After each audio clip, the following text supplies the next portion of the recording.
ಸಂಚಾರಕ್ಕೆ ಅನುಕೂಲವಾಗಬೇಕಿದ್ದ ರಸ್ತೆಯಿಂದ ಗಂಡಾಂತರ ಜೀವ ತೆಗೆಯುವ ತಾಣವಾಗ್ತಾ ಇದೆ ಬೆಂಗಳೂರಿನ ರಸ್ತೆಗಳು.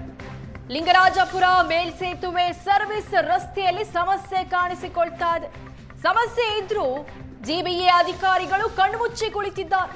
ಲಿಂಗರಾಜಪುರ ಮೇಲ್ಸೇತುವೆಯಲ್ಲಿ ಜನರ ಜೀವಕ್ಕೆ ಕುತ್ತು ಕಾಣ್ತಾ ಇದೆ.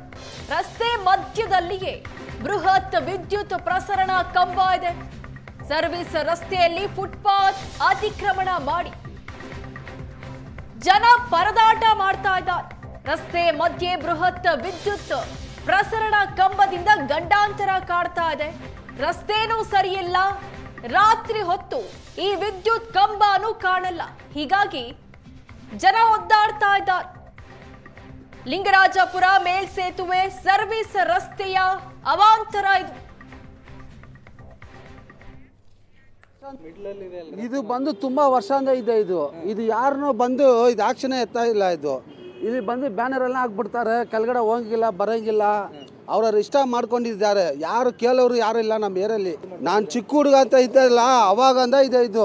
ಅದು ಯಾರು ಆಕ್ಷನ್ ಎತ್ತಾ ಇಲ್ಲ. ಅದು ಏನು ಮಾಡೋದು? ಅದು ನಾವು ಹೇಳಿದ್ರೆ ಅದು ಮಾಡ್ತಾರ? ಅದು ಅವ್ರವ್ರೇ ತಿಳ್ಕೊಂಡು ಅವ್ರವ್ರ ಮಾಡ್ಬೇಕು. ಗೌರ್ಮೆಂಟ್ ಸರ್ಕಾರ ಮಾಡ್ಬೇಕು. ಅದಲ್ಲ ನಾವು ಇವಾಗ ನಾಳೆ ಎತ್ತಬೇಕಂತ ಹೇಳ್ತೀವಿ, ಅವ್ರು ಎತ್ಬಿಡ್ತಾರ? ಎತ್ತಂಗಿಲ್ಲ ಅವರು. ನಮಗೆ ತುಂಬ ಪ್ರಾಬ್ಲಮ್ಮೆ. ಗಾಡಿ ಹೋಗೋಕೆ ಬರೋಂಗಿಲ್ಲ. ಈ ಸ್ಕೂಲಿಂದ ಟ್ರಾಫಿಕ್ ಎಷ್ಟೊಂದು ಟ್ರಾಫಿಕ್ ಆಗುತ್ತೆ ಗೊತ್ತಾ? ತುಂಬ ಟ್ರಾಫಿಕ್ ಆಗುತ್ತೆ ಈ ಸ್ಕೂಲಿಂದ. ಇಲ್ಲಿ ಕೆಳಗಡೆ ಬಂದು ಮಧ್ಯಾಹ್ನ ಟೈಮಲ್ಲಿ ಗಾಡಿ ಹಾಕ್ತಾರೆ, ಹೋಗೋಕ್ಕೆಲ್ಲ ಬರೋಂಗಿಲ್ಲ. ಇವ್ರು ಕಾಲೇಜ್ ಅವರನ್ನು ಯಾರು ಕೇಳಂಗಿಲ್ಲ. ಸೈಡಲ್ಲಿ ಹಾಕಿ ನೋ ಪಾರ್ಕಿಂಗ್ ಆಗಿಬಿಡು, ಅದು ಯಾರನ್ನೂ ಮಾತಾಡೋಂಗಿಲ್ಲ. ಹಂಗೆ ಅವರು ಕಾರು ಹೋದ್ರೇ ಅಲ್ಲಿ ಟ್ರಾಫಿಕ್ ಆಗುತ್ತೆ. ಅದು ಕಾರು ಹೋಗೋಕ್ಕೆಲ್ಲ ಬಿಟ್ಟಿಲ್ಲ ಅಂದರೆ ಆಟೋಗೆ ಟೂ ವೀಲರ್ಗೆ ಬಿಟ್ಟರೆ ಚೆನ್ನಾಗಿತ್ತು. ಅದನ್ನೂ ಬಿಟ್ಟಿಲ್ಲ, ಬರೀ ಟೂ ವೀಲರ್ಗೆ ಹೋಗೋಕ್ಕೆ ಇಕ್ಕಿದ್ದಾರೆ. ಅದು ನಮ್ಮ ತುಂಬ ಪ್ರಾಬ್ಲಮ್ ಇದೆ. ಅದು ಇದು ನಮ್ಮ ಇಲ್ಲಿ ಚಾರ್ಲ್ಸ್ ಸ್ಕೂಲ್ ಹತ್ರ ಅನಧಿಕೃತವಾಗಿ ಅಂದರೆ ಮೊದಲಿಂದನೂ ಇದೆ. ಇಲ್ಲಿ ದೊಡ್ಡ ಹೈ ಟೆನ್ಷನ್ ಮಾಡಿದ್ದಾರೆ.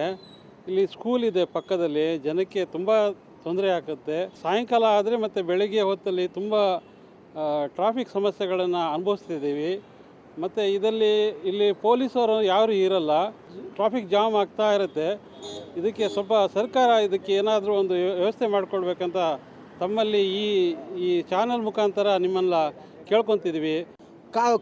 ವಾಹನ ಸವಾರರ ಸಂಚಾರಕ್ಕೆ ಅನುಕೂಲವಾಗಬೇಕಾಗಿದ್ದ ಬೆಂಗಳೂರಿನ ರಸ್ತೆಗಳು ಇದೀಗ ವಾಹನ ಸವಾರರ ಮೃತ್ಯು ಕೂಪವಾಗಿ ಪರಿಣಮಿಸ್ತಾ ಇದ್ದಾವೆ. ನಾವೀಗ ಬೆಂಗಳೂರಿನ ಲಿಂಗರಾಜಪುರ ಏನಿದೆ ಆ ಒಂದು ಫ್ಲೈಓವರ್ನ ಬಳಿಯಲ್ಲಿ ಇದ್ದೀವಿ. ಇಲ್ಲಿ ನೋಡ್ಬೋದು ನೀವು, ಹೈ ಟೆನ್ಷನ್ ವೈರ್ನ ಒಂದು ವಿದ್ಯುತ್ ಕಂಬ ರಸ್ತೆಯ ಮಧ್ಯಭಾಗದಲ್ಲೇ ಬಂದಿರುವಂಥದ್ದು.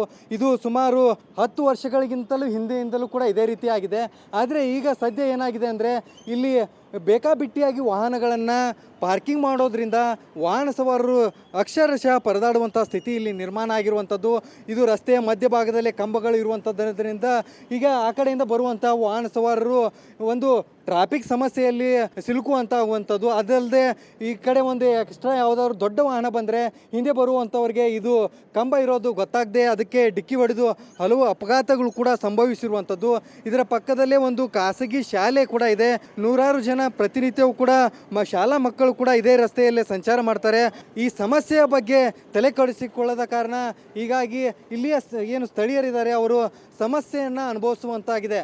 ಒಂದೆಡೆ ಈ ರಸ್ತೆ ಸಮಸ್ಯೆ ಇರೋದ್ರಿಂದ ಇಲ್ಲಿ ಸಂಪೂರ್ಣವಾಗಿ ರಸ್ತೆಯು ಕೂಡ ಹಾಳಾಗಿದೆ. ಒಂದೆಡೆ ಈ ವಿದ್ಯುತ್ ಕಂಬ ಏನಿದೆ ಅವು ರಸ್ತೆ ಮಧ್ಯೆ ಬಂದಿರೋದ್ರಿಂದ ಇಲ್ಲಿಯ ವಾಹನ ಸವಾರರು ಮತ್ತು ಪಾದಚಾರಿಗಳು ಇಬ್ಬರು ಕೂಡ ಒಂದು ಸಮಸ್ಯೆಯನ್ನು ಅನುಭವಿಸುವಂತಾಗಿದೆ. ಈ ಬಗ್ಗೆ ಹಲವು ಬಾರಿ ಜಿಬಿಎ ಅಧಿಕಾರಿಗಳಿಗೆ ಈ ಕಂಬವನ್ನು ಬೇರೆಡೆಗೆ ಪಕ್ಕದ ಒಂದು ಸ್ಥಳಕ್ಕೆ ಸ್ಥಳಾಂತರ ಮಾಡುವಂತೆ ಹೇಳಿದರೂ ಕೂಡ ಈ ಜಿಬಿಎ ಅಧಿಕಾರಿಗಳು ಮತ್ತು ಬೆಸ್ಕಾಂನ ಅಧಿಕಾರಿಗಳು ತಲೆ ಕೆಡಿಸಿಕೊಳ್ತಾ ಇಲ್ಲ ಅಂಥೇಳಿ ಇಲ್ಲಿಯ ಸಾರ್ವಜನಿಕರು ಒಂದು ಆಕ್ರೋಶವನ್ನು ಹೊರಹಾಕ್ತಾ ಇರುವಂಥದ್ದು. ಕ್ಯಾಮ್ರಾ ಪರ್ಸನ್ ಮಹೇಶ್ ಜೊತೆ ಪ್ರವೀಣ್ ಜಮಖಂಡಿ, ಏಷ್ಯಾನೆಟ್ ಸುವರ್ಣ ನ್ಯೂಸ್, ಬೆಂಗಳೂರು.